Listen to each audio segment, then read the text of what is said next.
Morning, church. We've been reading Job now in our Bible reading plan for several weeks. We're in chapter 31, and I personally love the book of Job because in it we have a man who is really facing some very real challenges in life. At the beginning of the book, he faces just those life challenges that can hit us all. He's facing bereavement. Family members have died. He's facing kind of financial and material difficulty, and he's lost a lot of his wealth, or all his wealth, and he's faced personal health issues as well. And in the middle of those things, we see a man who's journeying through this grief and through these challenges, and we see a man who's just really refreshingly honest. He's honest about what's happening in his life. And we also see some friends who come in and trying to offer advice.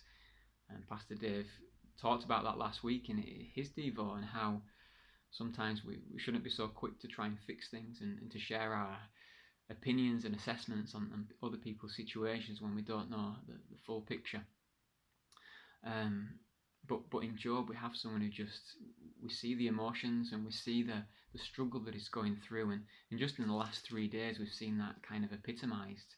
In chapter 29, he spent the whole chapter remembering the good old days. In verse 2 it says, "Oh, that I were as in months past, as in the days when God watched over me." Oh, if I could just go back to those good old days, the days when the sun was shining on me and everything was well. But then in chapter 13 we see a dip in his emotions and reactions, and he's lamenting how now that these people younger than him, who are worse off than him, are actually mocking him and laughing at him and treating him with disdain. And chapter 31, where we are now, he's kind of protesting his innocence and saying, "What have I done wrong? I made a covenant with my eyes when I was young. Why then should I look upon a young woman?" He's saying, "I've lived in purity and I've lived righteously." So we see throughout these chapters the real kind of breadth of Job's response to this suffering, real honest reaction. And at the end of chapter 31, it says the words of Job are ended. He's kind of presented his cause to God. He's just been really honest with God. He's laid his feelings bare. I think there's a real example there for us that we can be honest, and we can be vocal with God. I think he wants us to speak to him.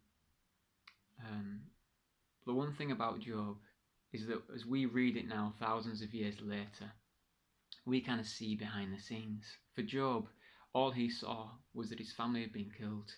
He's suffering poor health. He's lost all his wealth. That was his reality.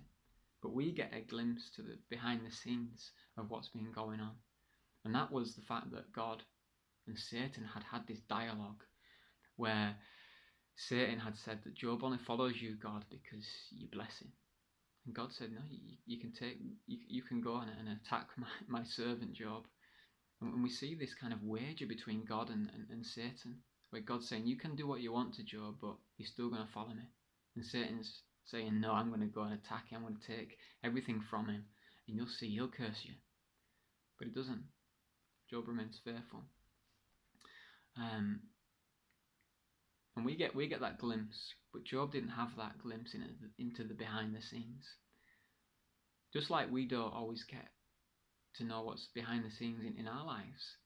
There are things that might be happening in your life that seem unfair, that are not right, suffering that you can't explain. But I want to encourage you that God knows, and God's involved in your life. We'll see later in the chapters towards the end of Job where God starts to speak and starts to put everything into perspective, and Job's left silent and in repentance. But here, as Job's kind of pleaded his cause in the middle of suffering, in the middle of a really difficult time, so I want to encourage you that Job didn't see the full picture, but that God did have a plan. And two, likewise in our lives, God knows what's going on. God has a plan for our lives. And ultimately God is God and is in control. And that's the thing I want us to hold on to today, that God is in control. Hope that encourages you. And God bless you. Bye.